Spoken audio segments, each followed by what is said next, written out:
Chapter 1 will provide you with the basic introduction to business law. The principles discussed in this chapter are practical. Neither these lectures, the book, or the course is a theoretical exercise. The law will affect you, regardless of your career, whether you want it to or not. The more you understand the law, the more you can use it productively.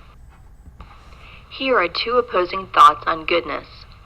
True human goodness, in all its purity and freedom, can come to the fore only when its recipient has no power. This was stated by Milan Kundera, a Czech author, in 1929. Friedrich Nietzsche, a German philosopher, stated, "What is good? All that heightens the feeling of power, the will to power, power itself in man." Most likely, you fall into one of four categories. Perhaps you're someone who does not intend law as a career, but approach the material with an open mind. Or you're someone for whom the course kindles a strong interest in the law and may for the first time consider law as a career. Or perhaps you're someone who has entered the course with a strong interest in law and plans to attend law school. Or finally, you're someone who's in the course only because the program requires it. But regardless of what category you fall into, my job is to help you see that the law is powerful, important, and fascinating, and I'll do my best on this. Our law was inherited mostly from British law. Our founding fathers created a multi-level government which guarantees our rights. It's mostly the accumulation of precedents and legal cases.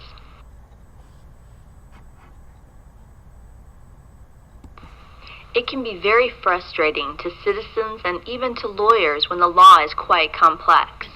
Anglo-American legal history consists in part of a clash of powerful competing interests: property ownership, ethics, raw power, business practices, personal responsibility, social mores, and the need for predictability, to list a few. To understand the interplay of these forces is to understand why law is complicated. The United States Constitution establishes Congress, the presidency, and the courts. The Constitution also gives states powers not given to the federal government to guarantee our basic rights. State constitutions create executive, legislative, and judicial systems. Laws passed by federal and state governments are called statutes. Common law was created through precedent. This simply means earlier cases decided by courts. Courts may issue rulings such as injunctions to provide an equitable remedy. Administrative law is created by agencies, while the president can initiate treaties and executive orders. The common law system involves the application, in current cases, of principles applied in earlier cases with similar facts. Judges rely on precedent to decide on cases. If a case involves the same or similar facts as a past case, a judge can refer to this when making a ruling. Prior judicial decisions carry a great deal of weight. Binding authority refers to any primary source of law a court must follow when deciding a dispute. This includes all constitutional provisions, statutes, treaties, regulations, or ordinances that govern the issue being decided, as well as prior court decisions that constitute controlling precedent in the court's jurisdiction.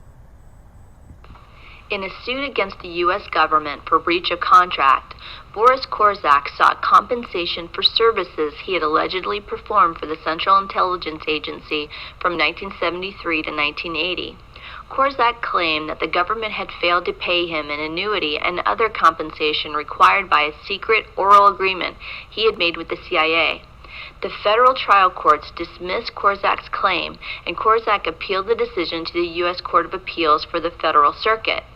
At issue on appeal was whether a Supreme Court case decided in 1875, Totten versus the United States, remained the controlling precedent in this area. In Totten, the plaintiff alleged that he had formed a secret contract with President Lincoln to collect information on the Confederate Army during the Civil War. When the plaintiff sued the government for compensation for his services, the Supreme Court held that the agreement was unenforceable. According to the court, to enforce such agreements could result in the disclosure of information that might compromise or embarrass our government or cause other serious detriment to the public. In Korczak's case, the federal appellate court held that the Totten case precedent was still good law, and therefore Korczak, like the plaintiff in Totten, could not recover compensation for his services. Said the court, Totten, despite its age, is the last pronouncement on this issue by the Supreme Court. We are duty-bound to follow the law given us by the Supreme Court unless and until it is changed. Supreme Court precedents, no matter how old, remain controlling until they are overruled by a subsequent decision of the Supreme Court, by a constitutional amendment, or by congressional legislation. The law attempts to balance the need for predictability with the need for change. You may want to consider the values served by precedent in your own life and the circumstances under which a court should be free to modify or ignore precedent. For example, you may depend upon contract law to prevent a landlord from raising your rent, upon landlord-tenant law to ensure a habitable apartment, upon consumer protection law to protect you from unfair retail practices, and upon employment law to protect you from discrimination and sexual harassment. If the common law changed with every lawsuit, no one could conduct business with certainty. Laws emanating from the various primary sources of American law are enforced according to the following hierarchy. The United States Constitution takes precedence over federal statutory law, which takes precedence over a state constitution, which takes precedence over state statutory law, which takes precedent over a local ordinance, which takes precedent over administrative rules and rulings, which takes precedent over common law. In most industrial nations, no local governments wield as much power as the states do in this country. Is state government wise, in your opinion? What are some of the pros and cons of state power? Well, some pros are that the country is huge and state government keeps political power physically nearer to the people. Different geography, industry, population, and mores mean diverse concerns and opinions in different areas, and a local government can be more sensitive to these local pressures. As technology and social issues change, the law should be able to evolve more rapidly on a local level than on a national level. But some cons with this is that state borders have little meaning in an age when physical distances can be crossed quickly by plane or instantly by telecommunications. A corporation doing business in all states may have to meet 51 different sets of federal and state regulation. Another downside is that it's a waste of time for society to investigate the same issue, say liability for toxic waste, 51 times and to pass 51 different responses to the same concern. Civil versus criminal law. Civil law defines and enforces the duties or obligations of persons to one another. Criminal law, by contrast, defines and enforces the obligations of persons to society as a whole. Most non-lawyers experience criminal law in the media, but most lawyers practice civil law. Civil law doesn't involve guilt or punishment, two legal concepts with which you're probably the most familiar. Correct terminology is important. A court does not find a civil defendant guilty of negligence or breach of contract. It finds him or her liable for negligence or breach of contract. And lastly, there's cyber law, a growing body of law that deals specifically with issues raised by cyberspace transactions.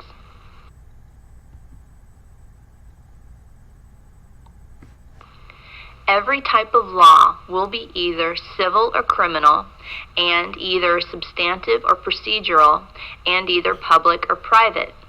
Substantive rules of law state the rights of the parties.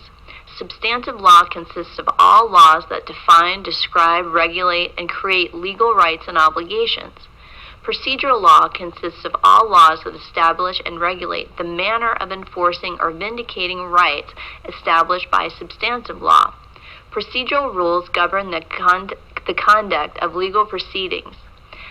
Your textbook will focus primarily on substantive law. Cyber law is traditional law basically applied in the online forum.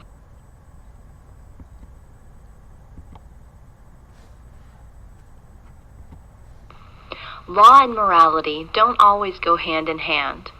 Actions may be legal but immoral to some people. For example, many corporations dump as much toxic sludge into waterways as they are legally permitted to do, even though these limits can be very harmful to the environment and wildlife. Actions may be moral but not required by the law. There are also many corporations who go out of their way to ensure that their industry is polluting as little as possible, even if this is at the expense of making a heftier profit. Actions may be required by both moral standards and the law. Every state has certain environmental standards that businesses must comply with in an effort to minimize environmental damage.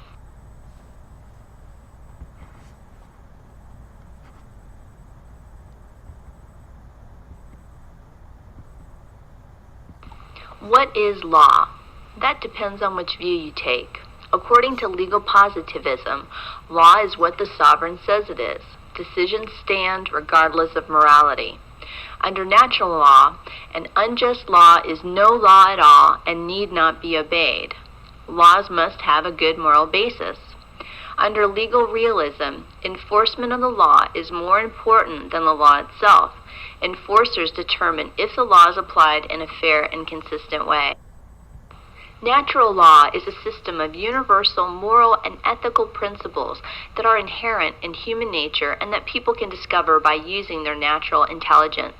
For example, we all know that murder is wrong and parents are responsible for the acts of their minor children. Natural law theory presupposes that positive law derives its legitimacy from natural law and holds that, to the extent that the natural law and positive law differ, natural law must prevail. In a letter that Martin Luther King Jr. wrote from jail in 1963, he stated, "There are two types of laws, just and unjust laws. A just law is a man-made code that squares with the moral law. An unjust law is a code that is out of harmony with the moral law. An unjust law is a human law that is not rooted in eternal and natural law." At the first inaugural address in 1789, George Washington said, "The foundation of our national policy will be laid in the pure and immutable principles of private morality. There is no truth more thoroughly established than that there exists in the economy and course of nature an indissoluble union between virtue and happiness." Some claim that the American legal system has taken us too far from Washington's ideal world, arguing that we place too many moral issues in the hands of judges and juries, that we allow government regulators to control too many matters. They argue that only by limiting the roles of government and the courts can we permit true morality to flourish. These critics would like to see most, if not all, federal regulatory agencies disbanded, permitting private morality once more to rule. Others strongly disagree, claiming that governmental regulation forces recalcitrant individuals and companies to follow the common morality, something they would not do unless faced with potential legal penalties. Would we be comfortable shopping if meat were not inspected? Should new drugs simply be tested on unwitting consumers rather than subjected to FDA review? Are race and sex discrimination so inconsequential that we can permit them to go unregulated? Should companies be free to dump toxic waste wherever they want? The answers, claim many, are too obvious to need stating. Here's a sample analysis to help you identify legal terminology and where you can find the information you need when you're reading future legal cases.